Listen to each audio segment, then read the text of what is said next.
Hello friends, કેમ છો? Welcome to Divya's food kitchen.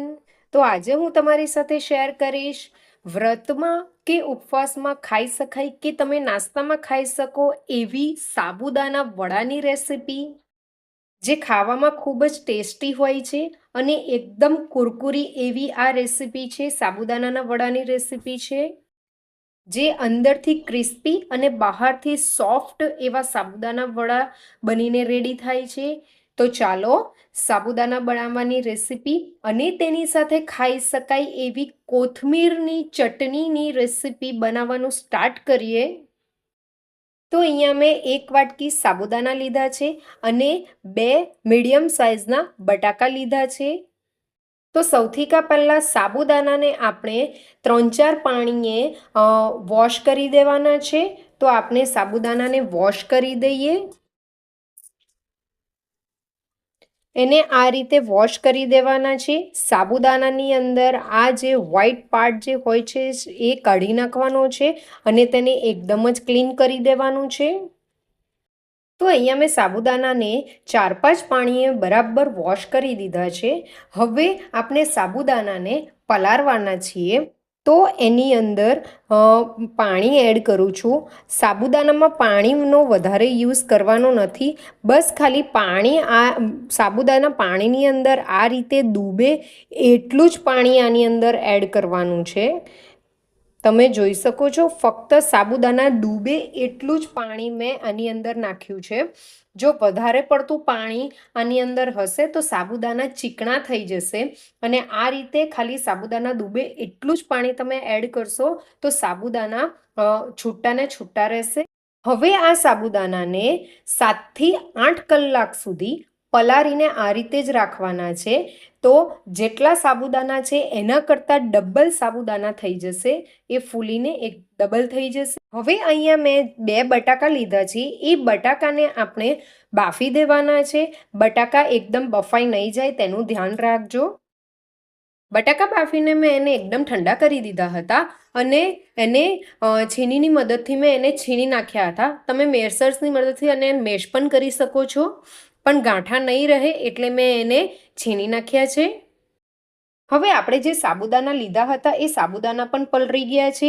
તમે જોઈ શકો છો એકદમ જ છૂટા છૂટા સાબુદાના આપણા દેખાઈ રહ્યા છે. હવે આ બટાકાના હાંજાની અંદર આપણે સાબુદાના એડ કરી દેવાના છે. હવે મેં આની અંદર શેકેલા દાણાનો ભૂકો કરી દીધો છે. એ 1 વાટકી લીધો છે, એને એડ કરું છું. દાણાનું પ્રમાણ સાબુદાના વડાની અંદર વધારે આવે છે. જીરું લીધું છે. તમે શેકેલું જીરું વાટીને પણ નાખી શકો છો. હું આખું જ નાખું છું. લીલું મરચું અને આદુની પેસ્ટ છે તે એડ કરું છું.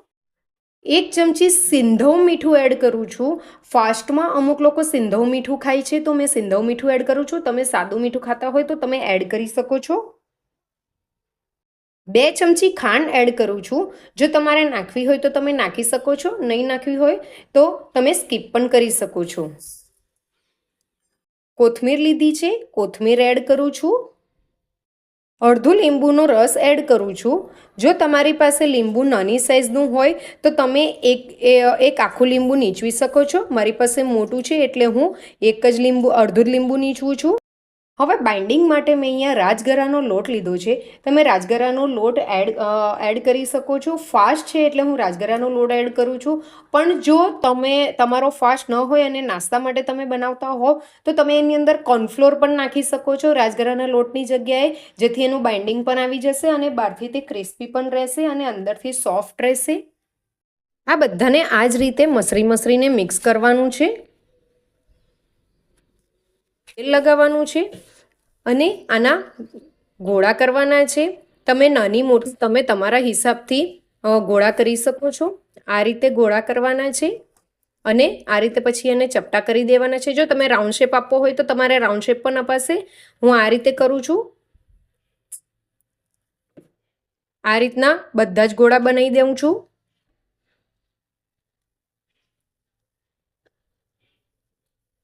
જો તમને લાગે કે તમારું સ્ટફિંગ થોડું ચીપકે છે તો તમે તેની અંદર રાજગરાનો લોટ વધારે એડ કરી શકો છો, અને નાસ્તા માટે બનાવતા હોય તો તમે તેની અંદર કોર્નફ્લોર થોડો 1-2 ચમચી વધારે એડ કરી શકો છો. તો તમે જોઈ શકો છો મેં સાબુદાણા વડાના બધા જ ગોળા વાળી દીધા છે. તો હવે આપણે તળી નાખીએ. તો મેં અહીંયા એક પેણીમાં તેલ ગરમ કરી દીધું છે. હવે એની અંદર સાબુદાણા વડા જે બનાવ્યા છે એ વડાને આપણે તળવાના છે. તો હું એને એડ કરું છું. તમે જોઈ શકો છો.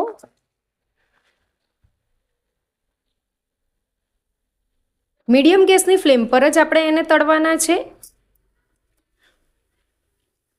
ધીમે ધીમે એને ઉલટાવવાના છે. આને તળાતા એટલીસ્ટ 7 થી 8 મિનિટ થશે, કેમ કે બહારનું લેયર ક્રિસ્પી થવા માટે એને મીડિયમ ગેસ પર જ ફ્રાય કરવું પડશે. તો તમે જોઈ શકો છો આપણું સાબુદાણા વડા હવે થઈ ગયા છે. તો આપણે એને કાઢી લઈએ. તમે જોઈ શકો છો એનો કેવો સરસ એવો કલર આવ્યો છે. આ જ રીતે હવે આપણે બધા જ વડા તળી નાખવાના છે.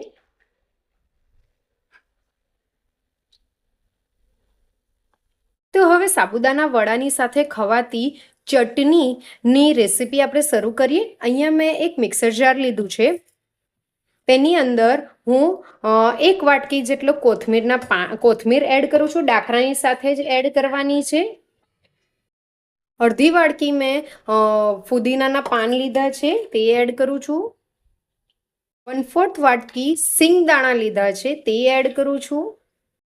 આદુ અને લીલા મરચાં લીધા છે. અહીંયા લીલા મરચાં વધારે તીખા નથી એટલે મેં વધારે લીધા છે. તમે જો તીખા લીલા મરચાં લેતા હોય તો એ ઓછા પ્રમાણમાં તમે લઈ શકો છો. અડધી ચમચી જીરું એડ કરું છું અને 1 ચમચી મીઠું એડ કરું છું. અડધું લીંબુ લીધું છે.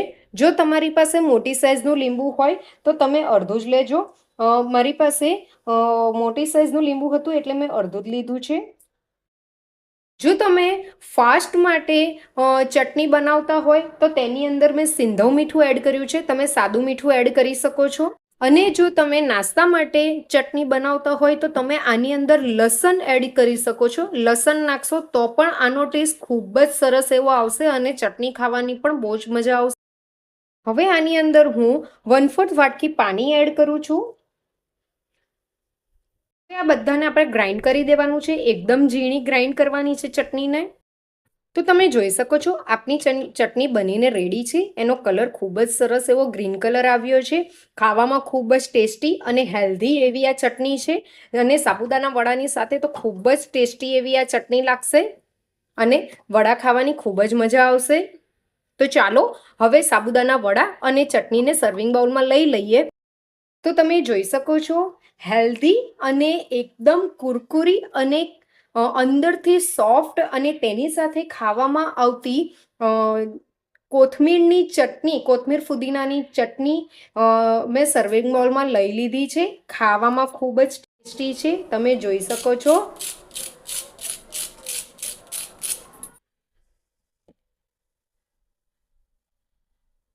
તમે જોઈ શકો છો અંદરથી એકદમ સોફ્ટ છે અને બહારથી એકદમ જ ક્રિસ્પી છે. જો તમને મારી રેસિપી ગમી હોય તો લાઈક કરો, શેર કરો અને કમેન્ટ કરો. અને જો તમે મારી ચેનલને સબસ્ક્રાઈબ ન કરી હોય તો મારી ચેનલને સબસ્ક્રાઈબ કરો અને બાજુમાં આપેલા બેલ આઇકનને દબાવો, જેથી મારી નવી નવી રેસિપી તમારા સુધી સૌથી પહેલી પહોંચે. Thank you for watching. By.